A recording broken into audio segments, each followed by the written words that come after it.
episode 1. Episode 1. For anyone who knows us, they know we like to do things differently, and we like to be out here on the golf course. Well, yeah, about to say, most people know you that only place to find you is on the golf course, yeah.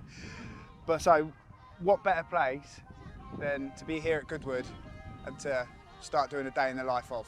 Yeah, let's start chewing the fat, talking about business and construction. Hopefully some nuggets in there that we can share with everyone, and hopefully we can do some decent golf shots in between. Yeah, and we've got that old fart with us as well for the first one. Andy. Thanks very much. Andy Hollands. Nice to meet you. Mate, 4 years in the making this. 4 years. What do you think? Wow. Yeah, Andy, people don't know who Andy is. He's basically our mentor. Well, we call him the arse whipper, because he makes sure that, although we can play golf, we still make sure our customers are served well. And without blowing smoke before the first tee, I don't think the business would be in the shape it is without him. Well, so that's very kind. Yeah, thank you, Andy. Anyway, they're going to see a golf shot. Yeah. Let's hit the ball. What money we got on it? Yeah. What are you playing for? Right, you go first. Got it, mate. Pick it up. Right. Yeah, look at that. The old fox. Oh my God! That's really hole in one. Yeah, nice clip. Remind me, what triggered the writing of the book, and how long did it take? Do you know what? It was. We can't take any credit for that because it was Mike. Yeah, of course. Mike Herbert's. Yeah, it was a painful 2 years. Okay, Mike Herbert had the idea that if we're truly going to be different to people in our industry, i.e. the payroll companies, we can't do what they're doing, which is hammering the phone and scaring everyone. No, that's right. Just be honest, tell them what you can do, what you can't do, and if they do want to fix it, how they do it themselves. And that was a turning point, really, weren't it, Ash? Yeah, I think one of the biggest things that I learned early on when trying to bring this to market was, if everybody zigs, you zag. We'd started piss-arsing around on LinkedIn, and we were doing a little bit of content, and we were talking about what you can and can't do, and it actually became quite clear that the industry had no idea around using subbies. They all relied on their accountant. It's become generational now. They've dusted these in a day. Sit.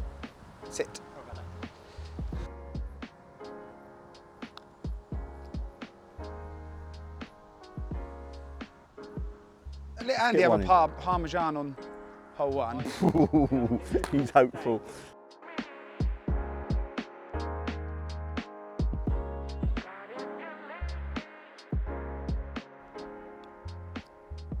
Oh, filth.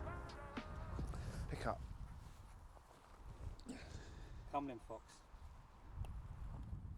Oh! He went to walk it in!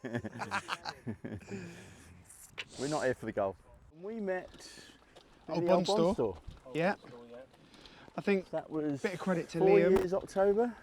Bit of credit to Liam. He obviously saw, him being in construction himself, he saw that we had something. Me and Liam go back a few years as well through some mutual friends, and it was him who recommended you and said, look, you guys need to have a chat. 4 years in October, yeah. Crazy to think where we've come from since then. I'm heavy breathing on this hill. Yeah. He's desperate for a pint. Hello, mate. What are you doing here? I'm trying to play a bit of golf. Yeah. The Dragon Slayer's a local celeb. And why did you think you needed a coach then? Why was there something that triggered in Liam's conversation with you? Yeah, I think having had the previous business, I think you become blindsided slightly in the sense that if you've done it once, you can do it again, and realised quite quickly you can't. Well, not necessarily you can't potentially do it alone. So when Dan came in, and him coming in when he did, gave me a lot of belief that actually we had something. As Dan said, we're mates, and we're best of mates, and have been for 20 years. Having you there enables us to communicate probably better than what we would if we didn't. Yes, of course. Because you're talking, what I find, you're talking to a third party, so you can talk to me about Dan Yeah. in the same way he can talk to me about you, but you're talking to each other Yeah. in a different language. But also it gives you that, by being able to offload to you if I'm pissed off with him, I then get context behind whether or Yes. not I should be pissed off, so I can go to him with logic instead of emotion. Yes, that's right. And you know what I'm like. Yeah, absolutely. It's got the new toy out, that's what it is.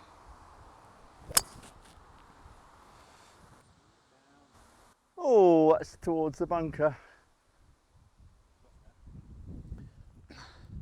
I hope that wasn't your favourite golf ball, mate. Is that a new egg? Ow.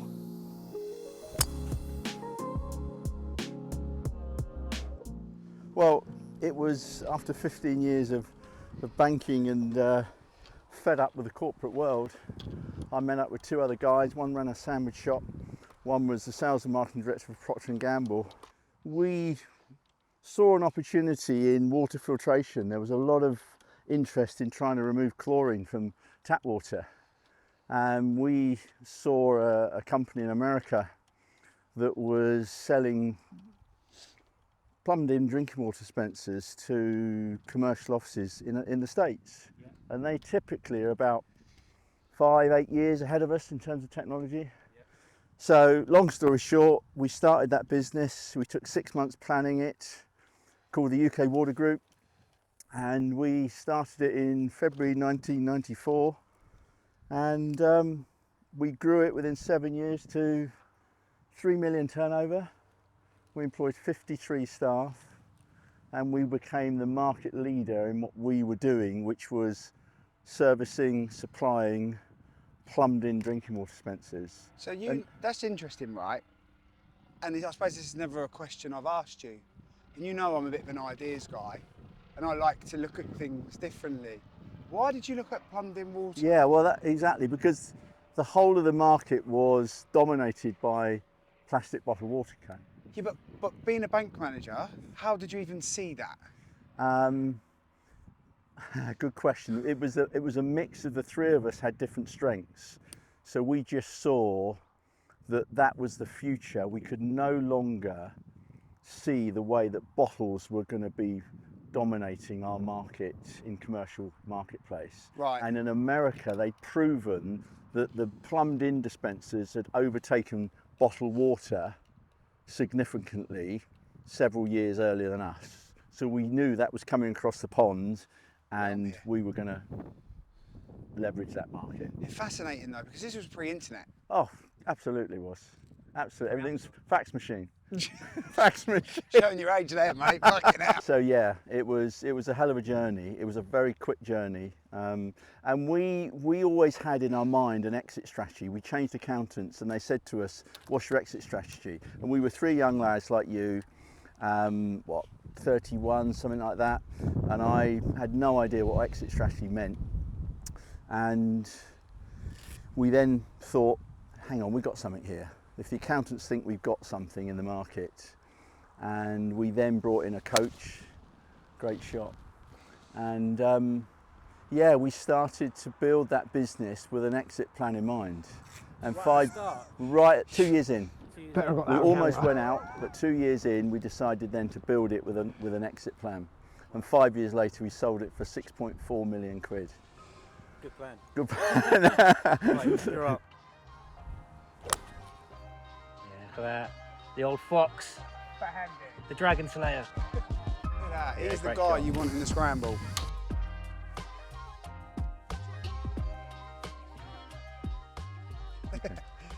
So you started with the end in sight. So yeah, 2 years in, we almost went out of business because we were really trying to be different in the marketplace from all of our competitors, because they were all selling big, large plastic bottles. So we found it tough, and from that day on, everything we grew our business around was potential of someone buying us. The end in mind. With the end in mind, begin with the end in mind. 7 Habits of Highly Effective People.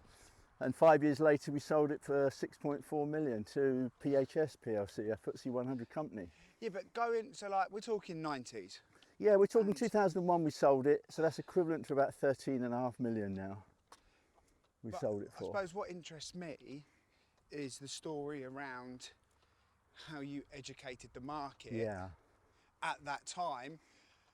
Without the internet was there, but it wasn't as prevalent as what it is today. What were you doing to? Right, well, we had a very compelling telemarketing story. So when telesales was all okay. Yes. So we had a team of 9 telemarketing staff, Okay. and we educated them through a story on the phone, which led us to appointment. Yeah. And we went out with a presentation which educated them all around the story behind bottled water, what it is, what it isn't, and educated them to the growth of the market around plumbed in dispensers and the cost savings, health and safety issues. So a very compelling story as to why they should move away from bottled water. And it was 2.5 years, maybe 3 years of really hard work changing a facilities manager attitude to move away with what was from a very, very fashionable and the norm, which was bottled water. So more status quo than. Yes. So you think it took 3 years Yeah. to break that? It's funny you say that, because we're at a point now where a lot of people coming to us to say, I've got a problem, can you fix it for me? Anyone think I don't play it? Anyone think that you don't play golf 5 days a week? Because we don't have to explain anymore about why we do what we do or what it does. People know what we're about. Whereas when we first started, everyone thought we were a payroll company because that's the only option that was out there. Absolutely, and that's exactly where we were. And I can't remember the turnover numbers exactly, but we were around about 400, 500,000 2 years in, and suddenly exploded. It went from 500,000 up to 1 million, up to 1.5 million, up to, and then 5 years we achieved 3 million in such a short space of time. Almost, you know, that little just exploded because suddenly the education piece had kicked in. But like we touched on it just a minute ago on the last hole about, with us, it's been the book. Yes. Which really was that pivotal point in our journey, and to where people have like seen that there is an alternative. What was your thing? Our thing was a really shit-hot presentation, because it was all face-to-face back in the day. So it was an education of us telling them what bottled water really was. So it was nothing more than a presentation and a face-to-face. Mad that, isn't it?